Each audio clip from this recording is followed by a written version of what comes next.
Alors, bienvenue dans cette deuxième démonstration donc, du chapitre 10, dans lequel on va démontrer le très important théorème de convergence dominée de Lebesgue. Donc, je vous rappelle le théorème. Alors, on a Fn, une suite de fonctions mesurables sur E, qui est uniformément bornée par une fonction g. Donc, qu'est-ce que ça veut dire uniformément bornée? Ça veut dire que pour tout n, la valeur absolue de Fn est plus petite que g, et ça, c'est sur E. D'accord? Pour tout x dans E, vous avez que la valeur absolue de Fn de x est plus petite que g de x. Ok. Voilà, si la suite Fn converge presque partout vers f sur E, alors la fonction f est intégrable sur E et on a donc l'interversion des limites, c'est-à-dire que la limite de l'intégrale des Fn, c'est égal à l'intégrale des limites de Fn qui vaut f, d'accord? Puisque f converge presque partout, Fn converge presque partout vers f, ok? Voilà donc le théorème que nous devons démontrer. Pour ce faire, on va utiliser un théorème qu'on a vu dans le chapitre précédent, le lemme de Fatou. Hein. Le voici donc, le lemme de Fatou. Donc, dans le chapitre précédent, je vous rappelle, on ne s'intéressait qu'aux fonctions positives, mesurables bien sûr. Donc, Fn est une suite de fonctions mesurables et positives définies sur E. Si Fn converge simplement presque partout vers petit f sur E, alors on a ce truc-là, d'accord? Donc, la question c'est, quand j'ai ça, comment est-ce que je fais pour passer à ça, c'est-à-dire à obtenir des fonctions positives, d'accord? Alors, je vais rentrer dans le détail juste après, mais juste pour vous expliquer, qu'est-ce qu'on a? On a que les Fn sont plus petits que G, d'accord? Donc G moins Fn, vous êtes d'accord que c'est toujours positif. Et puis comme G, il est aussi, enfin, ça c'est en valeur absolue, G plus Fn, il est aussi positif, d'accord? Donc en fait, on va utiliser justement les suites de fonctions G moins Fn et G plus Fn, euh, ici, d'accord? Donc qu'est-ce que je vais dire? Je vais dire que g moins fn, une suite de fonctions mesurables, est positive. Pourquoi? Parce que g est de toute façon plus grande que la valeur absolue de fn, donc elle est au-dessus, donc bon, bah c'est bon. Ok, donc elles sont bien positives, elles sont mesurables comme somme, différence de fonctions mesurables, bref, c'est la linéarité, hein, le théorème de, euh, de combinaison linéaire, voilà. Et donc celle-là, bah, elle va converger simplement, presque partout, peu importe, vers g moins f, ok? Oui, c'est ça, puisque les Fn convergent vers F. Et donc, si j'utilise le lemme de Fatou, voir ce que ça donne ici, il me dit que...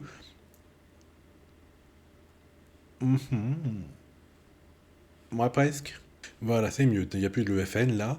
Donc, là, c'est la fonction limite, donc l'intégrale de la limite, c'est-à-dire g moins F, d'accord, qui est plus petit que la limite inf des fonctions. Et donc, ici, nous, nos fonctions, ce sont les g moins F, ok? Seulement, par linéarité, vous savez que l'intégrale de g moins Fn, c'est l'intégrale de g moins l'intégrale de Fn. Donc l'intégrale de g, c'est une constante, on peut la sortir de la limite inf, limite sup, etc. Par contre, la limite inf de moins intégrale des fn, bah, ça fait la lim sup de l'intégrale des fn. D'accord? Le signe moins vous fait changer de lim inf en lim sup. Ok? Ok, ok. Ici aussi, je peux faire la linéarité, et donc ça me fait l'intégrale de g moins l'intégrale de f. Alors les intégrales de f, paf, paf, elles virent, d'accord? Et donc ça me fait que l'intégrale de g, attention, il y a un signe moins, donc si je fais, d'accord? Intégrale de f est plus grand que la lim sup des intégrales de fn, ok? Et puis après, je vais faire la même chose avec g plus fn, puisque g est plus grand que la valeur absolue de fn. Donc même quand elle prend la valeur minimale, bah, g il est quand même en négatif. Hein. G il est toujours positif, enfin g plus f, voilà, toujours positif. Donc ça rentre dans le cadre des fonctions mesurables positives, d'accord? Et je vais déduire exactement l'inégalité complémentaire, si vous voulez, c'est-à-dire là j'ai la lim sup à cause du moins, d'accord? La lim inf se transforme en lim sup. Et ici, ça va rester lim inf. Ok, je vais avoir le bon encadrement. Alors on y va. Ok. Donc, alors déjà, on va faire le coup du E0 de mesure nulle, négligeable, machin. Ok. Donc, qu'est-ce que je sais? Je sais que Fn converge simplement vers F presque partout sur E. Oui, bon, d'accord, ça veut dire qu'il existe un E0 de mesure nulle, tel que les Fn tendent vers F. Ok. Voilà. Et quel que soit x, Fn de x tend vers F. Alors, comme les Fn ils sont majorés par G, ça me dit aussi que la valeur absolue de F est majorée elle-même par G, d'accord? Vous voyez? Je vais passer donc, imaginez j'ai le Fn plus petit que G pour tout x, d'accord? Le terme de prolongement des inégalités il nous dit que lorsque je passe à la limite avec le Fn, d'accord, bah, ça me donne un F, la limite, là c'est G, et si jamais j'avais eu une inégalité stricte, ça serait devenu large, c'est ça le prolongement des inégalités, ok? Voilà, et donc on peut en déduire que ben, valeur absolue de f est plus petite que g elle-même, hein, presque partout sur E. Ok, tout ça pour dire, donc si fn est plus petite que g et que g est intégrable, donc l'intégrale de g, bon, comme c'est croissante, l'intégrale, j'ai l'intégrale sur e de valeur absolue de fn est plus petite que l'intégrale sur e de g, ça c'est fini, donc l'intégrale de fn est finie, et donc ça me dit que fn est intégrable au sens de Lebesgue, d'accord? Et pareil pour la fonction f, puisque j'ai la même chose ici, d'accord? Donc par le théorème de comparaison des fonctions mesurables de signe quelconque, on a déduit que les fonctions fn et f sont intégrables puisque j'ai les. Voilà, donc j'ai fait le préambule, c'est-à-dire que j'ai démontré que ce que je vais manipuler, ça converge bien, c'est pas des plus infinis partout, d'accord? Je fais pas des plus infinis, moins plus infinis, etc. Non, je fais que des trucs corrects. Hein. C'est parti.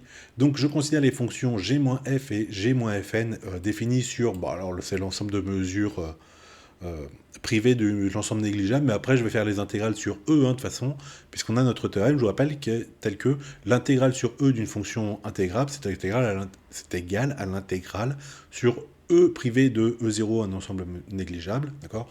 Donc bon, maintenant je vais vraiment laisser tomber le négligeable, et il porte bien son nom. Ok, donc qu'est-ce que je fais avec ça? Qu'est-ce que je fais? Ben, je dis que celui-là, il tend simplement vers ça. Ok, donc je m'apprête à faire le lemme de Fatou. Pour être dans le lemme de Fatou, je me dis bien que je suis dans les conditions de celui-ci, enfin de ce lemme, c'est-à-dire que j'ai des fonctions mesurables et positives, très important. Alors je ne justifie pas ici encore une fois que c'est positif, mais vous avez compris, je pense. Et donc je dis que les g-fn convergent simplement vers g-f, presque partout sur E, et donc par le lemme de Fatou, hein, on vérifie les hypothèses, donc j'ai que la fonction limite, l'intégrale de la fonction limite, g-f, est plus petite que la limite inf des intégrales des g-fn. Donc, bon, je reprends ça hein, sur la feuille.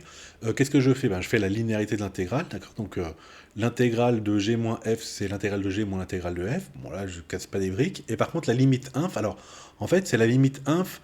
Donc là, je peux refaire la linéarité de l'intégrale de g moins l'intégrale de fn. Et l'intégrale de g, c'est une constante. Et il se trouve que limite inf d'une constante plus un truc qui dépend de n, c'est la constante plus la limite inf du truc qui dépend de n. Ok?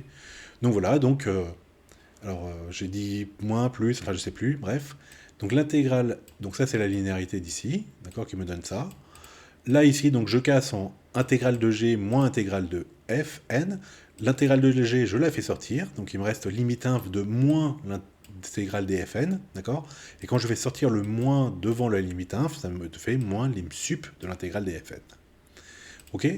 Bon, les deux g, là, les deux intégrales de g, paf paf, elles meurent. Paf paf, je change de côté, ou je multiplie par moins 1, ce qui me donne que, alors j'ai changé de côté, ouais, c'est ça, que la limite sup des intégrales de fn est plus petit que l'intégrale de f, ok? Puisque j'ai changé le sens de ce signe-là. Ok, alors déjà c'est pas mal, hein, puisque la limite sup est plus petit que ça. Et de l'autre côté, je vais essayer de trouver Fatou, toujours pareil, hein, pour plus petit que lim inf de l'intégrale des fn, d'accord? Et là c'est Fatou pour la suite, pardon, fn plus g.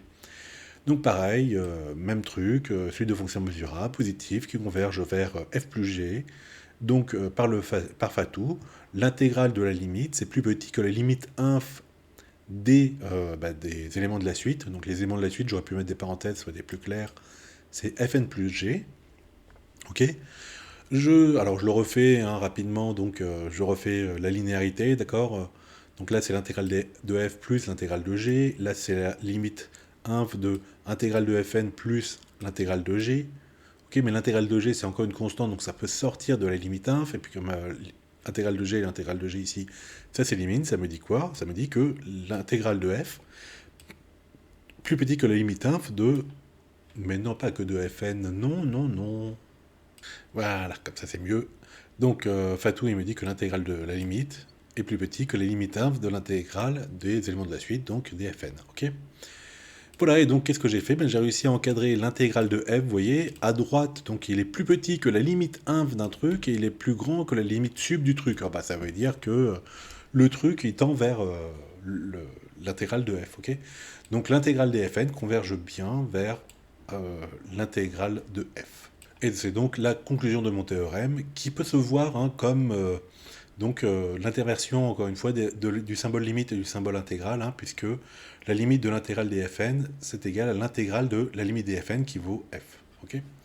Voilà, donc c'était le théorème de convergence dominée de Lebesgue. Et ben voilà.